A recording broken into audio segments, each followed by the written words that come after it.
Hey guys, welcome back. दोस्तों, आज का हमारा जो टॉपिक है दैट इज़ मोर्टार। मोर्टार की हम कुछ ट्रिक्स देखेंगे और इसमें जो सैंड यूज़ होती है उसके कुछ टाइप्स हैं, तो वो मैं आपको बता देता हूँ। एमसीक्यू में इस तरह के क्वेश्चंस भी पूछ लिए जाते हैं, इसलिए ये भी आपको पता होना ज़रूरी है। सबसे पहला जो टाइप आता है सैंड का, वो आता है पिट सैंड। उसके बाद में आता है रिवर सैंड और एक आता है सी सैंड। ठीक है। पिट सैंड क्या होता है? पिट सैंड का मतलब कुछ इस तरह के नेचुरल गड्ढे होते हैं, पिट कह लो या गड्ढा कह लो, जिसमें कि सैंड आपको मिलती है या फिर कहें कि बजरी आपको मिलती है। वो नेचुरली इस तरह के गड्ढे बने होते हैं और जनरली ये थोड़े से लोअर ग्राउंड में पाए जाते हैं। तो इस तरह के जो गड्ढे होते हैं उनमें सैंड पाई जाती है, उसको बोलते हैं पिट सैंड। और ये थोड़ी सी मोटी सैंड होती है, यानी कि कोर्सर सैंड होती है, और ये एंगुलर शेप में होती है। ठीक है। तो ये एंगुलर शेप में होती है और ये नेचुरली जो पिट पाए जाते हैं, गड्ढे पाए जाते हैं, उनमें ये सैंड पाई जाती है। और ये कोर्स होती है, यानी कि थोड़ी सी मोटे साइज़ की होती है। याद कैसे करेंगे? पिट से पकड़ो पी और इसका पकड़ो ए एन जी, तो यहाँ से बना दे क्या? पतंग। ठीक है, पतंग। तो पतंग याद रखना आसान है, तो ये आप पतंग से याद रख सकते हो कि पिट में एंगुलर सैंड शेप होती है। नेक्स्ट बात करते हैं रिवर सैंड की। तो रिवर सैंड आप सभी को पता है, जो नदी के साथ में बह के आता है, पानी के साथ में रेत आती है, उसको हम बोलते हैं रिवर सैंड। रिवर सैंड सबसे अच्छी होती है जब हम कंस्ट्रक्शन करवाते हैं कोई भी, तो वहाँ पे हम जनरली रिवर सैंड यूज़ करते हैं। जैसे इस एरिया की अगर मैं बात करूँ, तो यहाँ पे जैसे बनास की सैंड जो है वो प्रेफर करते हैं सभी लोग। तो बनास के सैंड को अच्छी माना जाता है।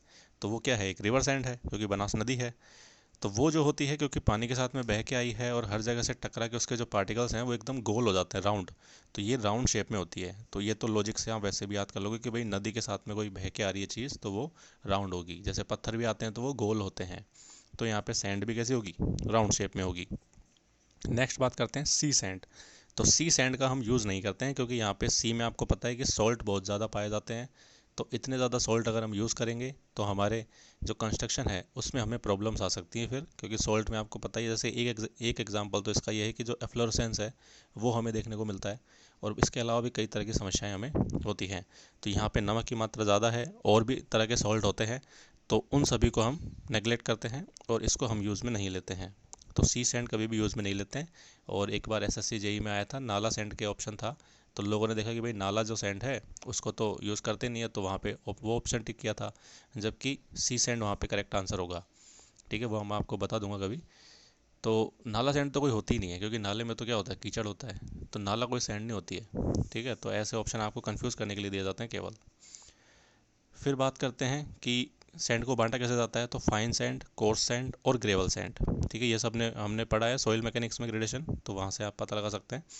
फाइन सैंड का यूज़ किया जाता है प्लास्टर में, क्योंकि जितना ज़्यादा फाइन सैंड होगी उतना ही प्लास्टर की जो फिनिशिंग है वो आपकी अच्छी आएगी। आप खुद ही सोच के देखो कि जहाँ पे बारीक पार्टिकल्स है वहाँ पे सरफेस एकदम चिकनी दिखेगी, अगर मोटे पार्टिकल्स रहेंगे तो वो खुरदरी सरफेस दिखेगी। तो जो प्लास्टर है उसके लिए आप फाइन सैंड का यूज़ करते हो। ठीक है। कोर्स सैंड का यूज़ कहाँ करते हो आप? तो वो आप करते हो मोर्टार में। ठीक है, मोर्टार वर्क जहाँ पे मसाला भरना होता है हमें, वहाँ पे हम करते हैं। ठीक है, जहाँ पे मैसनरी का काम होता है, जैसे चिनाई का काम हो सकता है, ईंटों की चुनाई हो गई या फिर पत्थर की चिनाई हो गई, इस तरह की चीज़ों में हम यूज़ करते हैं कोर्स सैंड को।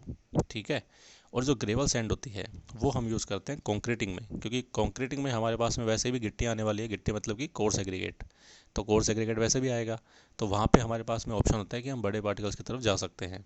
ठीक है, ताकि जो उसकी वॉइड्स हैं कोर्स एग्रीगेट की, वो फिल हो जाएं। तो इसका जो ग्रेवल सैंड है वो यूज़ किया जाता है कंक्रीट वर्क में, कंक्रीटिंग में। जैसे कि छत भरवा रहे हैं आप तो उसमें यूज़ कर लेंगे, कॉलम भरवा रहे हैं तो उसमें यूज़ कर सकते हैं, इस तरह की चीज़ों में।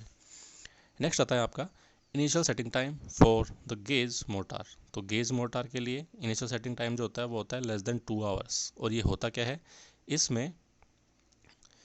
देखो, क्या होता है कि जो 80% तक जिप्सम और 20% तक वाटर, ये किस में होता है? जिप्सम मोटार में। तो जिप्सम मोटार में 80% तो हो गया आपका जिप्सम और 20% आपका हो गया वाटर। और इसका जो सेटिंग टाइम होता है वो होता है 4 से 6 मिनट का। 4 से 6 मिनट का। और फाइनल सेटिंग टाइम इसका होता है 30 मिनट का। हालांकि ये पूछे नहीं जाते जनरली, तो इसको तो आप छोड़ दो।